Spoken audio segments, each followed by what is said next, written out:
daripada yang selalu iman, tetapi kita masih lagi berdoa bahawa Masjidil Aqsa kita diselamatkan oleh Allah Subhanahu wa taala. Itulah pertolongan daripada Allah Subhanahu wa taala. Jadi untuk memperjelaskan dan juga memberi cerahan berkaitan dengan Masjidil Aqsa, sekali lagi saya silakan kepada Ustaz Gunawan untuk Ustaz. Silakan. Assalamualaikum warahmatullahi wabarakatuh. Bismillahirrahmanirrahim. Alhamdulillah. Nahmaduhu wa nasta'inuhu wa nastaghfiruh wa nu'minu bihi wa natawakkalu 'alaihi wa na'udzu billahi min shururi anfusina wa min sayyiati a'malina. May yahdihillahu fala mudilla lahu wa may yudlilhu fala hadiya lahu. Nashhadu an la ilaha illallah wahdahu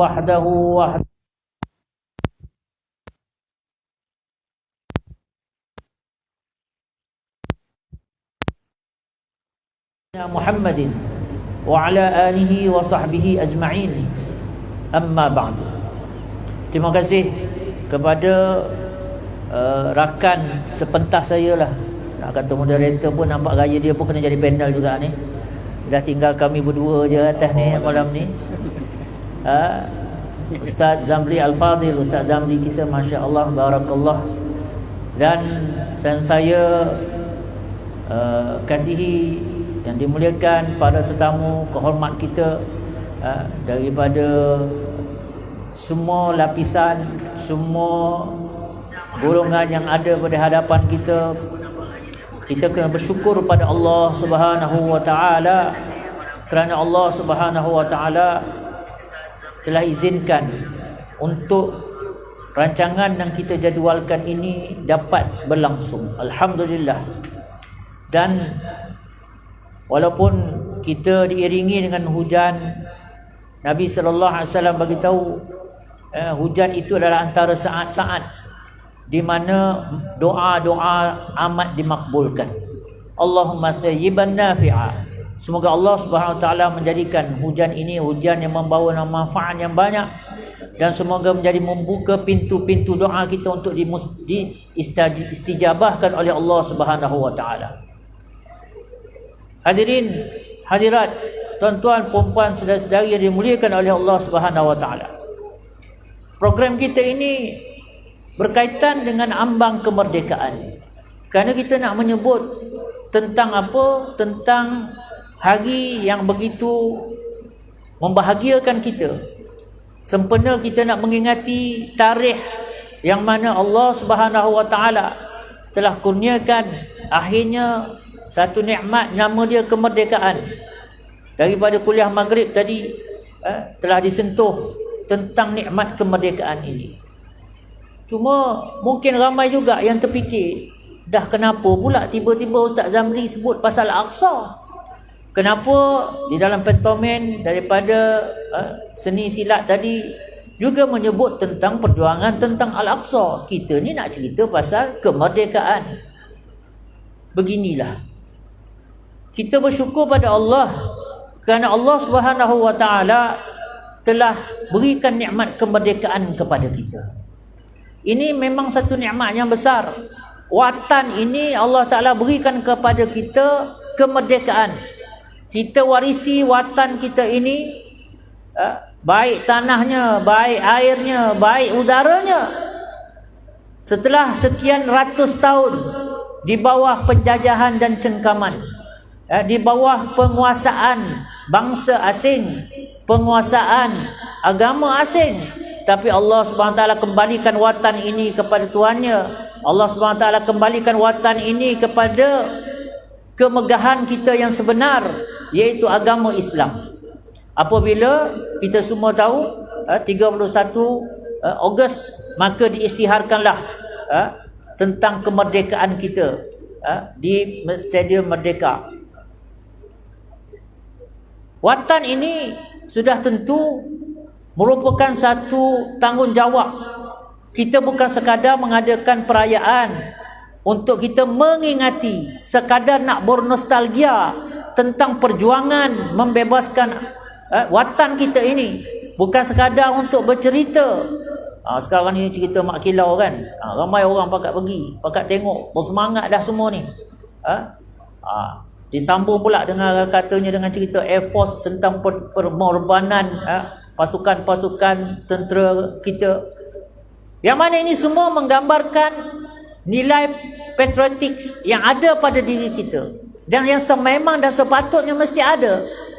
Tetapi yang lebih penting ialah bagaimana untuk kita mengisi kemerdekaan watan kita ini, Malaysia kita ini, dengan kejayaan, kemenangan, kemuliaan yang sebenar di sisi Allah Subhanahu wa taala. Sayyidina Umar Khattab radhiyallahu taala anhu, dia pernah bagi tahu, ini semasa bila dia cerita ni, ini masa dia pergi ke Baitul Maqdis untuk menerima kunci Baitul Maqdis daripada uskup yang memerintah, yang menguasai yang menguasai Baitul Maqdis pada masa itu. Iaitu pada masa itu Sayyidina Umar Al-Khattab ini dia bertolak daripada Madinah, mengambil perjalanan hampir sebulan. Dia telah bertolak dan dia telah bergilir-gilir sepanjang perjalanan itu dengan hamba dia. Kuda seekor, Sayyidina Umar naik beberapa batu, hamba dia tarik kat bawah ni ikut. Lepas tu turun pula Sayyidina Umar ambil giliran berjalan, hamba dia ni pula yang naik. Itulah persetujuan dua orang ni. Seorang khalifah Amirul Mukminin, seorang hamba kepada Amirul Mukminin ataupun khadam dia. Berjalanlah dalam perjalanan dan akhirnya bila sampai di Ilya, di satu kawasan nama Ilya. Ilya ni dah dekat dengan Baitul Maqdis, dengan kota, nak masuk dalam kota dah. Sampai di sana pada masa tu keadaan becak. Maka Sayyidina Umar tengok, ini lumpur ni. Dia buka dia punya kasut, dia gantung kat leher dia. Dia gantung kasut kat leher dia je. Dengan pakaian dia dah berjalan punya lama, ada lompat lumpur pula. Bayangkanlah macam mana comot lah kalau kita katakan. Lepas tu pula nak lagi jadi ceritanya, giliran pada masa tu ialah giliran si khadam dia pula naik. Amirul Mukminin yang tarik tunggangan ni. Jadi si khadam dia kata, wahai Amirul Mukminin, tak apalah, sepanjang jalan tu kita dah setuju, memanglah kita dah setuju. Tapi ni masalah dia sekarang ni, kita ni nak masuk, Amirul Mukminin nak terima sebagai ketua negara, nak menerima penyerahan kunci Baitul Maqdis. Kota Baitul Maqdis ni dikelilingi oleh tembok dan dia ada beberapa pintu. Jadi pintu-pintu tembok-tembok ini yang nak diberikan kunci-kuncinya sebagai tanda penyerahan kepada khalifah umat Islam pada masa itu. Kata Sayyidina Umar, tak boleh. Kita dah janji tetap janji. Kalau ni turn kau naik, aku tarik. Ya. Dan bila dia dah sampai, pasukan-pasukan, panglima-panglima tentera yang datang lebih awal, Abu Ubaidah Al-Jarrah, Khalid Al-Walid dan sebagainya, Amr Al-As, mereka ni dah lebih dulu, dan mereka lah yang telah mengepung Baitul Maqdis ini. Dan akhirnya pihak Baitul Maqdis telah menyerah tanpa ada peperangan, menyerah, sanggup untuk serahkan ni. Jadi mereka ni bila tengok Amirul Mukminin dengan pakaian macam tu, dengan kasut tergantung, tarik pula ni, mereka pun bagi tahu, wahai Amirul Mukminin, ginilah kan, naiklah kuda ni, kami dah sediakan kuda yang bagus, tukarlah pakaian ni, bagilah nampaklah ada style lah sikit kan, ini Amirul Mukminin ni. Maka Sayyidina Umar telah ungkapkan dengan satu perkataan, dan kita kena pegang perkataan ini, kerana ini adalah lahir daripada seorang yang arif billah, satu orang yang telah diperkatakan oleh Rasulullah, jika ada lagi Nabi selepas aku, Umar lah yang akan jadi Nabi. Nak bagi tahu begitu sekali Umar Al-Khattab pada pandangan Allah Subhanahu wa taala. Apa Sayyidina Umar bagi tahu kepada semua panglima-panglima tentera dia semua ni? Dia kata, kalaulah bukan sebab Abu Ubaidah Al-Jarrah, Amr bin As ni, memang aku tahu orangnya, aku kenal personally orang dia, aku dah pancung dah kamu semua ni. Ini Sayyidina Umar dia style dia macam itulah kan. Dia kata, nahnu qaumun a'azzanallahu bil Islam. Kita adalah satu kaum yang Allah Ta'ala telah muliakan kita dengan Islam. Dan jika kita mula mencari Kalau kita mula mencari kemuliaan dengan sesuatu yang bukan perkara itu yang memuliakan kita, yang Allah muliakan kita, maka kata Sayyidina Umar Al-Khattab radhiyallahu taala anhu, azallanallah, pasti Allah akan hina kita. Maknanya kalau umat ini dia nak cari kemuliaan di luar agama, di luar, nak cari kejayaan di luar daripada agama, nak cari kemuliaan di luar daripada agama, nak cari kemenangan di luar daripada agama, nak cari kemuliaan bukan dengan agama, nak cari ketinggian bukan dengan agama, nak cari kehebatan bukan dengan agama, azallanallah, kata Sayyidina Umar Al-Khattab radhiyallahu taala anhu, azallanallah, Allah akan hina kami, Allah akan hina kita. Maka formula ini masih berkuat kuasa, masih valid. Maka sebab itu watan kita ini Allah Ta'ala telah kurniakan kemerdekaan, kita kena jaga dengan agama Allah Subhanahu Wa Ta'ala. Ihfazillah yahfazka, kata Rasulullah SAW. Kamu jagalah Allah, Allah akan jaga kamu. Ihfazillah tajirhu tujahak. Kamu jagalah Allah, pasti kamu akan dapati Allah di hadapan kamu. Fa iza sa'alta fas'alillah. Jika kamu nak minta apa-apa, minta dengan Allah. Fa iza sta'inta fasta'in billah.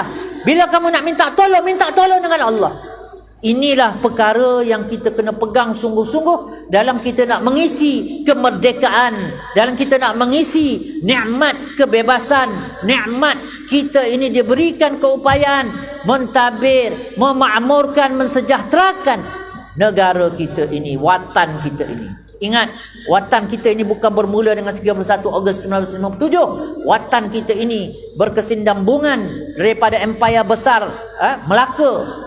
Kemudian akhirnya walaupun melalui pelbagai zaman, pelbagai penjajahan, episod-episod yang kita semua dah belajar di sekolah dulu, dan akhirnya Allah Ta'ala telah kurniakan kembalikan hak untuk mentadbir, mengurus, memerintah ini kepada anak bangsanya, watan ini. Maka kita ambillah dengan penuh tanggungjawab dan pegang sungguh-sungguh dengan apa yang telah disarankan, digesakan oleh Sayyidina Umar Al-Khattab radhiyallahu ta'ala anhu.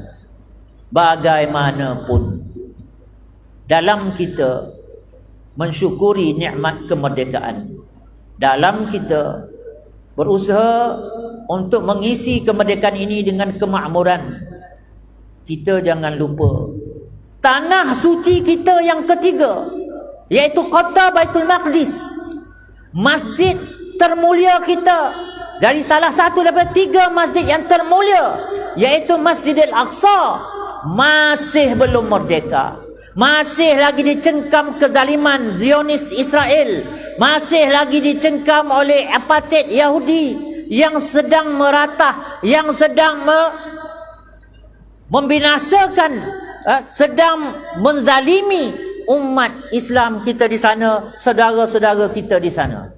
Ini hubungannya majlis kita pada malam ini, kemerdekaan kita, tanah Melayu kita ini, dengan tanah suci kita yang ketiga, iaitu kota Baitul Maqdis.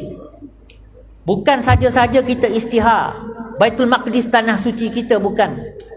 Allah sendiri sebut dalam Al-Quran sebagai Ardul Muqaddasah, tanah yang suci.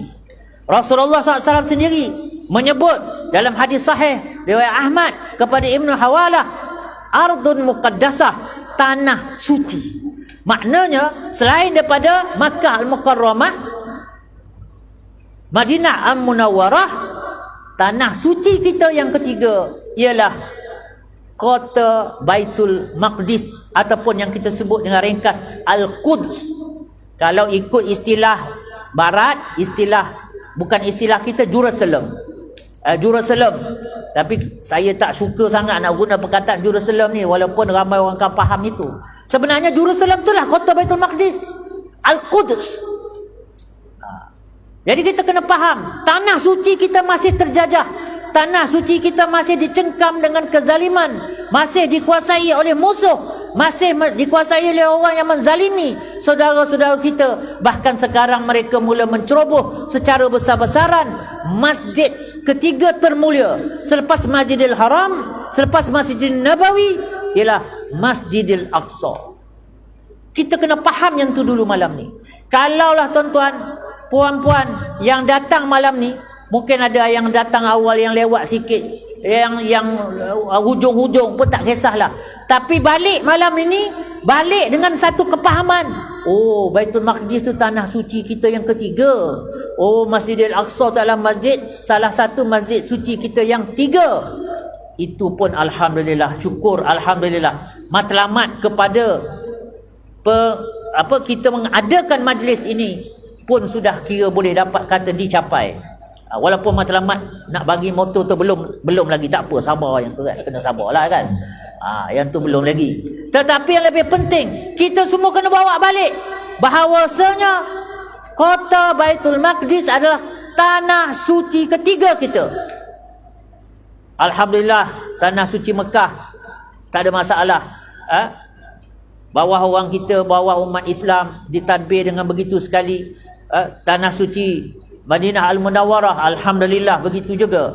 Tetapi tanah suci kita yang ketiga, kita tahu baca cerita, kita baca berita macam mana rumah demi rumah telah dirampas, macam mana tanah demi tanah telah dirampas, bagaimana penduduk-penduduk asal telah dihalau menggunakan pelbagai helah, pelbagai ini. Saya alhamdulillah 2 kali dapat sampai ke sana, dan pada kali yang kedua pergi, saya bawa 3 orang peguam kita. Kami telah interview 30 penduduk yang telah dirampas rumah, dirobohkan rumah, dihalau daripada rumah, tanah dirampas menggunakan pelbagai alasan undang-undang dan sebagainya. Yang paling mudah dia orang buat alasan apa dia? Bila kawan tu renovate rumah, oh dia kata ini tak ada permit ni. Ni bandaran Baitul Maqdis bawah Israel, kata tak ada permit. Terus robohkan satu rumah. Bukan dia roboh yang direnovate sikit tu je, yang tambah sikit tu tak. Satu rumah roboh, tuan dia kena halau. Kami secara sembunyi, kami telah buat rakaman, kami dapatkan dokumen, dan itulah Yayasan My Aqsa telah buatkan satu pembentangan kes di ICC The Hague. ICC The Hague, di Mahkamah Jenayah Antarabangsa di The Hague, Netherlands ataupun Belanda, yang mana akhirnya sekarang alhamdulillah kes ini setelah dipersetujui oleh ICC untuk menyiasat tentang jenayah perang yang dilakukan oleh Israel. Bayangkan tuan-tuan, 100 tahun telah berlalu hanya dengan kita isi dengan kecaman, hanya kita isi dengan kutukan, hanya kita isi dengan bakar bendera, dengan laungan solidariti dan sebagainya, kutipan demi kutipan. Tapi tak pernah ada satu mahkamah pun dalam dunia hari ini yang pernah menjatuhkan hukuman Israel itu salah, Israel itu zalim, Israel telah melakukan jenayah perang. Tak ada. Kita setakat melaung sajalah. Orang Israel senyum je tuan-tuan. Inilah pertama kali kita telah ambil dana inisiatif. Alhamdulillah kita dapat kerjasama dengan pihak Palestin, dengan ulama-ulama dan juga dengan umara, pimpinan-pimpinan politik di sana, termasuk daripada pihak Fatah baik, pihak Hamas baik. Kita tak kacau politik dalaman negara mereka. Fatah ke Hamas, bagi kita orang Palestin sama saja. Kami Yayasan My Aqsa ambil sikap, kami nak bebaskan tanah suci ketiga kami. Alhamdulillah sekarang ni siasatan sedang berjalan, tapi kita masih meneruskan dalam kekangan yang ada, dengan kemampuan yang sangat terbatas. Yayasan My Aqsa masih terus melakukan, dan kita akan banyak lagi benda lain yang kita nak troka, termasuk resolusi-resolusi yang telah disebutkan tadi. 150 ulama seluruh dunia telah berhimpun di Movenpick 3 hari.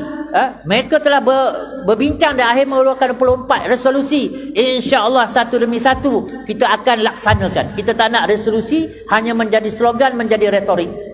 InsyaAllah tanah Melayu ni, Putrajaya ini, Kuala Lumpur kita ini telah disebut dan diamanahkan untuk membawa agenda pembebasan tanah suci kita yang ketiga, Baitul Maqdis, dan juga masjid, salah satu daripada masjid termulia kita, iaitu Masjidil Aqsa.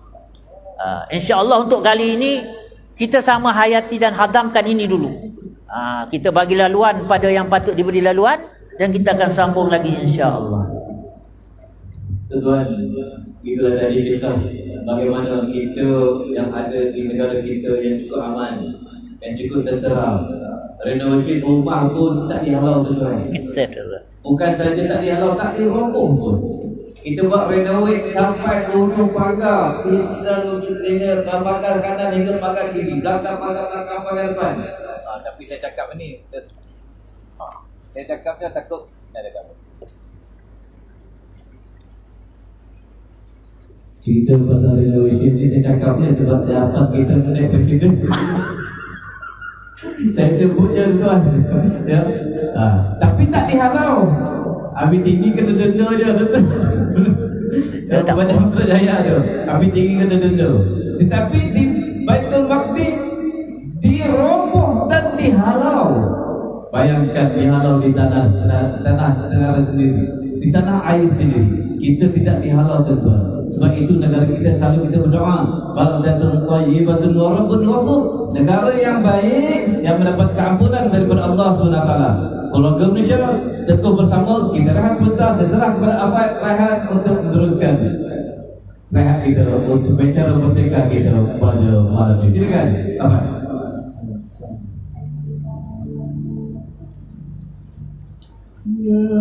Alhamdulillah. Bagi contoh roboh rumah pula dah. Tak perasan. Tapi kes yang betul. Itu yang berlaku. Dia macam-macam cara dia buat. Dia alasan undang-undang sebab dia tahu kalau antarabangsa tanya dia boleh jawab. Ini tak minta permit. Sebab tu kami roboh. Tapi roboh je dah yang separuh tu je. Kalau nak roboh sangat lah. Tak payahlah roboh semua. Tak payah. Ini halau terus. Dia memang target dia macam tu. Dia macam undang-undang dia buat. So yang kedua ni nak cakap. Saya yang kedua nanti saya akan cerita balik latar belakang penjajahan apa semua dan apa tanggungjawab kita. Tanggungjawab kita. Nak pergi ke situ lah.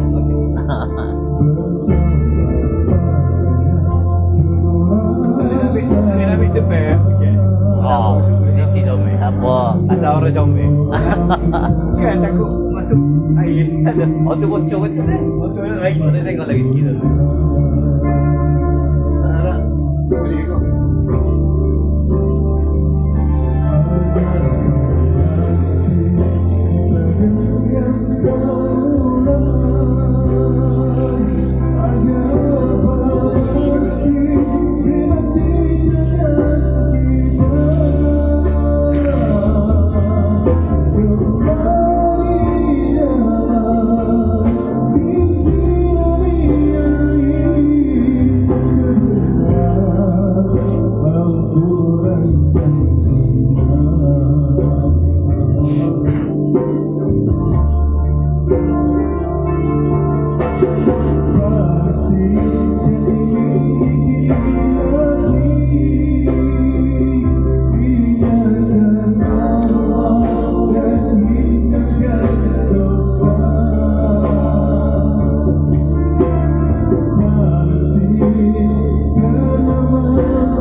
Sebab takut orang jadi kenapa pula tiba-tiba daripada merdeka nak melompat jadi Palestin, apa hubungan pula?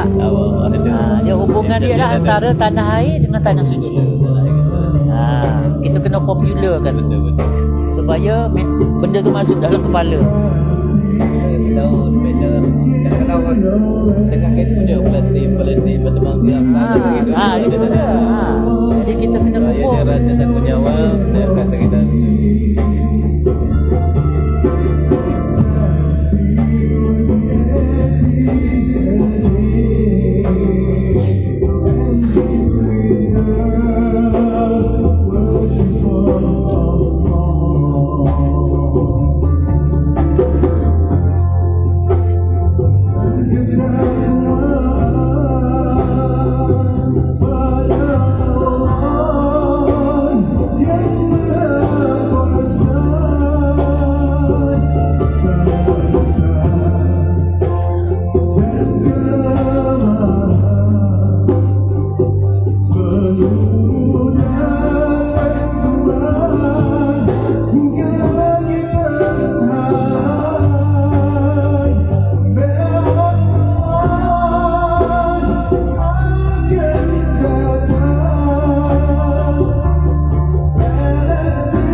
terjemahan daripada Ahmad Raihan dan juga rakan-rakan dengan tajuk lagu Palestin.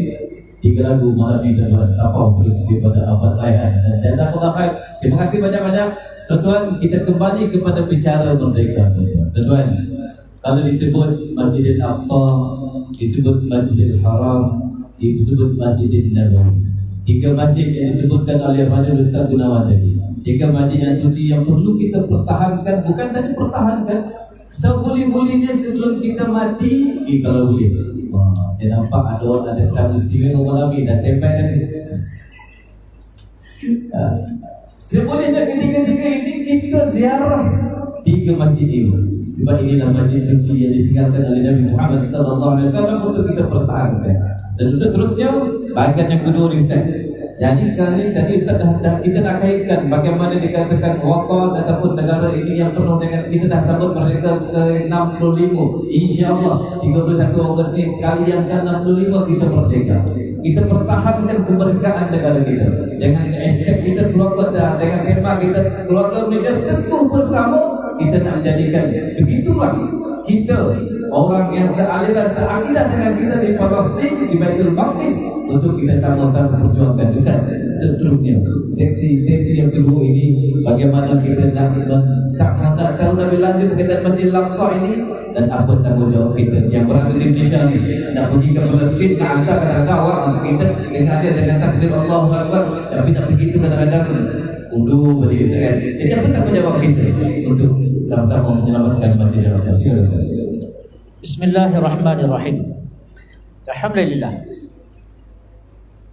Jadi saya harap kita dah nampak apa kaitan majlis yang kita buat tentang kemerdekaan tanah air kita yang insya-Allah dah mencecah 65 tahun dengan kita bercerita tentang perjuangan mengenai Palestin ataupun Baitul Maqdis yang lebih spesifiknya dan Masjidil Aqsa yang lebih khususnya. Kenapa?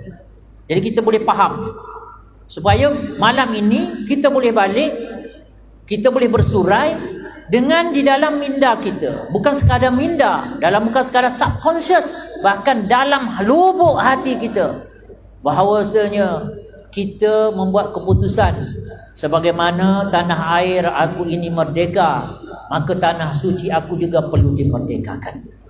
Sesungguhnya Masjidil Aqsa ini sebagaimana yang diceritakan dalam pentomen tadi telah bersilih ganti. Bersilih ganti dikuasai dan menjadi rebutan sebenarnya. Menjadi rebutan oleh, boleh dikatakan semua empire besar dunia pernah menguasai, memerintah, pernah maknanya memiliki Masjidil Aqsa, Baitul Maqdis dan kawasan sekitarnya. Ingat, kalau dulu dia panggil Syam sebetulnya, semua namanya adalah Syam. Sebelum dipecah-pecahkan menjadi Lebanon, menjadi Palestin, menjadi Jordan, menjadi Syria, ini semua adalah Syam. Jadi di sini kita kena faham bagaimana tanah Syam ini akhirnya telah dipecah-pecahkan, dan pada tahun 1917 apabila pengisytiharan dibuat oleh di London tentang pengisytiharan Balfour. Apa pengisytiharan Balfour ni cerita mudahnya ialah, maknanya berdasarkan lobby-lobby yang dibuat oleh Yahudi, maka akhirnya telah dipersetujui bahawasanya umat Yahudi ini perlu diberikan tempat. Maka apa yang terjadi? Tuan-tuan puan-puan, panjang perjalanannya, dan akhirnya pada tahun 1948 secara rasmilah tanah Palestin termasuk kawasan Kota Baitul Maqdis kita telah dijajah oleh Israel. Ini kita kena faham. Kita kena ambil tahu tentang perjalanan ini. Kenapa? Kerana Baitul Maqdis dan juga Masjidil Aqsa ini disebut oleh Allah Ta'ala dalam Al-Quran.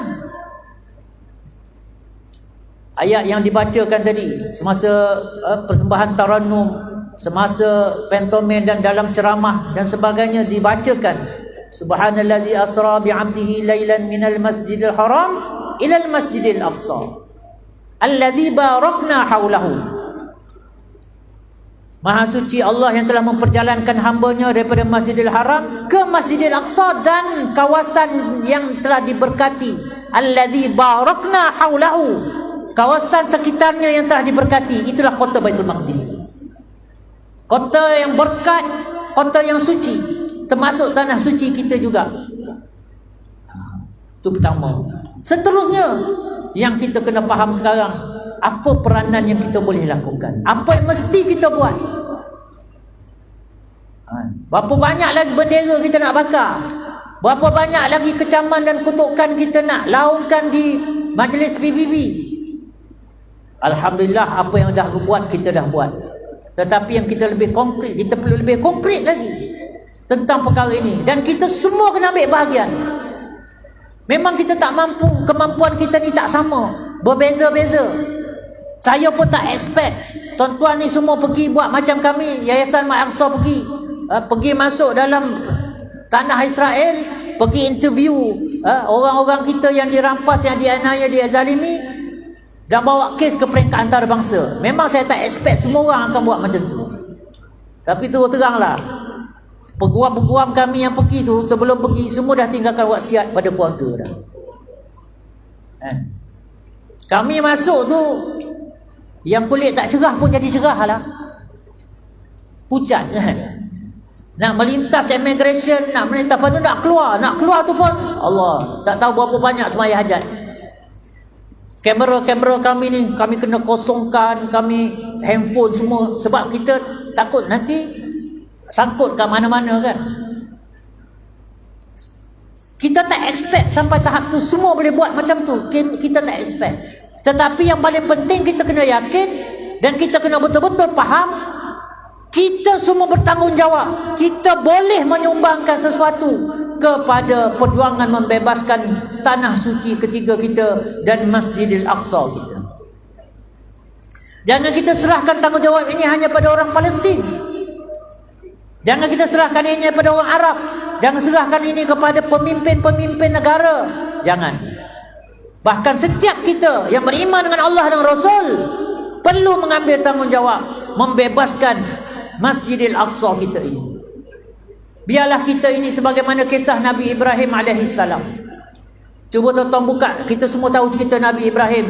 Namrud akhirnya tangkap dia dan buat keputusan bakar dia, campak hidup-hidup dalam unggun api untuk bakar Nabi Ibrahim alaihissalam. Kita tahu cerita ni. Buka dalam tafsir Ibnu Katsir, dengar detail Imam Ibnu Katsir membawakan riwayat-riwayat bagaimana proses pembakaran Nabi Ibrahim ini berlaku. Namrud telah menggerakkan seluruh rakyat dia supaya mengumpulkan, memberi sumbangan, membawa kayu api untuk membakar Ibrahim.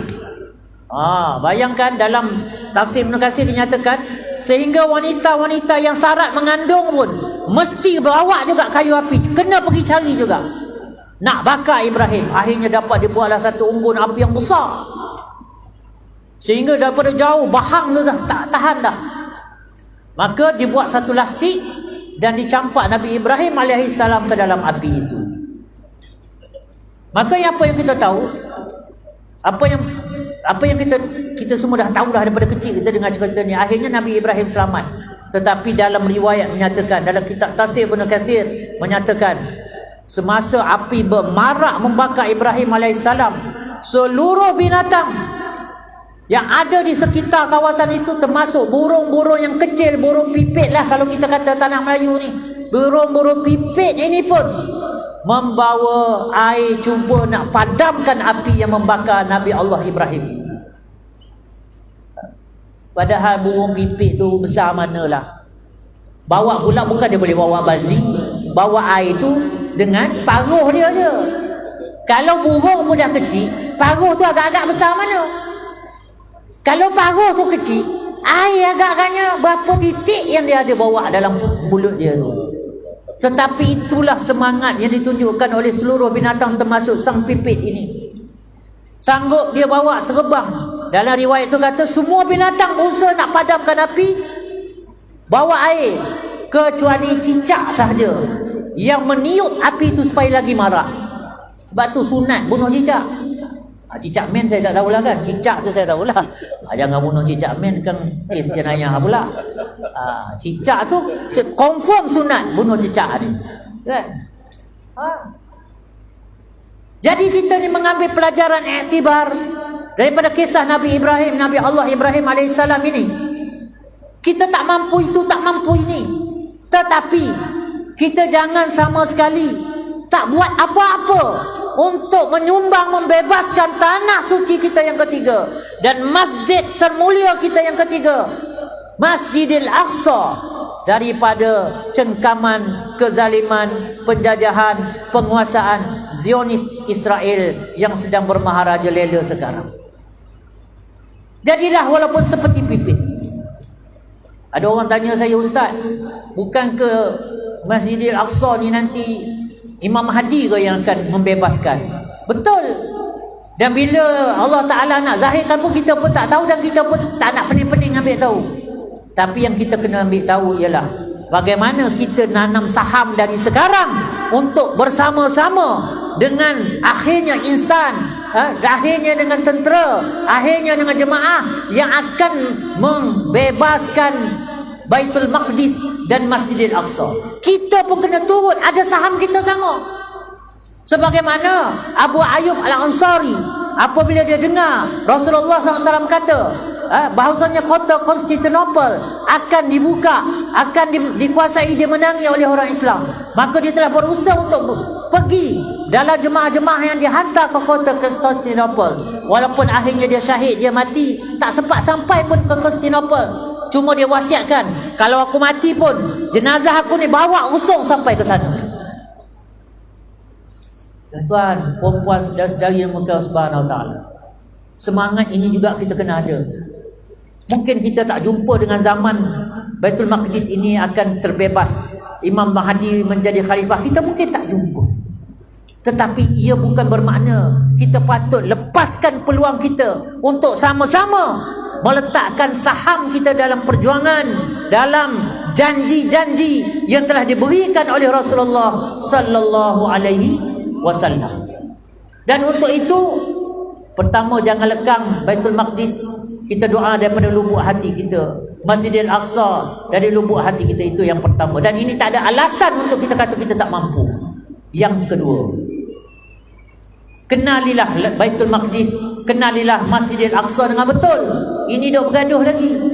Oh, Masjidil Aqsa ni yang warna kuning tu, kubah kuning. Oh, yang kata-kata tak, yang warna kelabu, yang kelabu buat tak. Rupanya semua tak.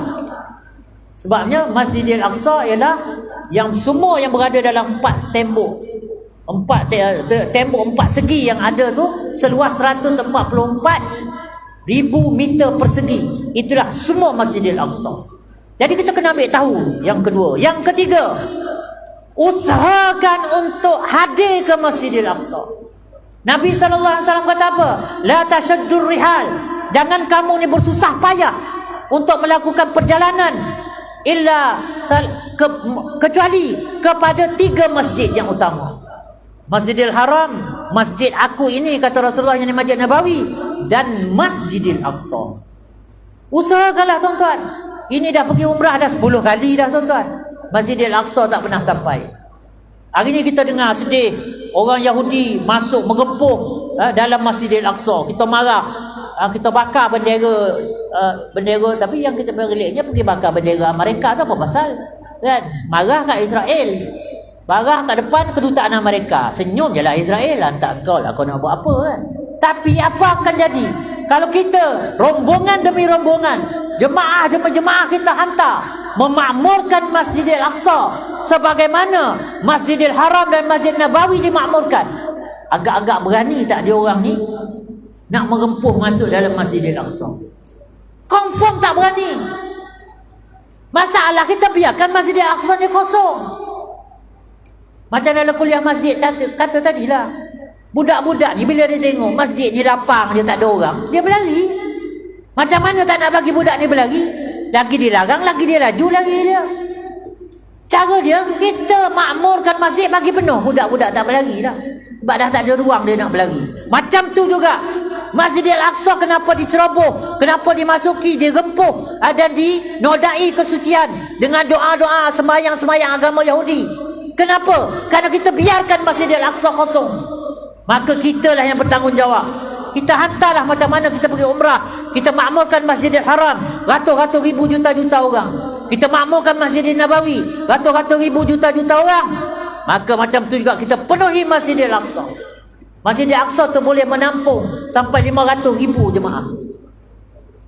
Kita pergi, kalau kita pergi ramai-ramai, insya-Allah Allah akan beri kekerunan kepada musuh-musuh Islam, terutamanya Zionis Israel, daripada menceroboh dan mencemari kesucian Masjidil Aqsa, masjid yang salah satu daripada 3 masjid termulia kita setelah Masjidil Haram dan Masjidil Nabawi.